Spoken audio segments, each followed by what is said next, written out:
Gordon Brown warned the SNP that the UK would get the lion's share of the pension fund in the event of Scotland achieving independence.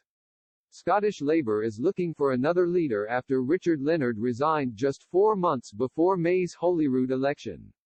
Mr. Leonard, who had been leader for 3 years, said his decision to step aside was in the best interests of the party. Jackie Baillie, Scottish Labour's deputy leader, will take over on a temporary basis.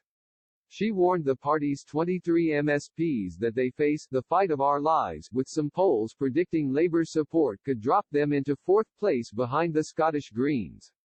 Gordon Brown could be the solution, according to ex-MP George Galloway, who argued the former Prime Minister is the perfect candidate to take the job and fight First Minister Nicola Sturgeon's independence bid ahead of the Scottish elections. He wrote on Twitter, "I have known Gordon Brown 45 years. Labour is not my party. Making him Scottish Labour leader would be the biggest single thing the party could do to rescue Scotland from the perdition of perpetual SNP rule, the neverendum, and could save Britain."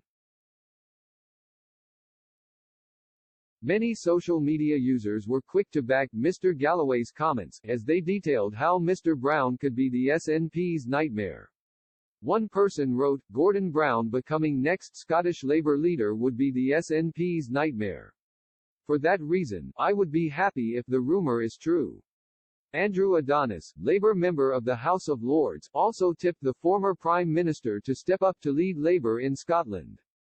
Mr. Brown played a prominent role in the lead-up to, and the aftermath of, the 2014 Scottish independence referendum, campaigning for Scotland to stay in the UK.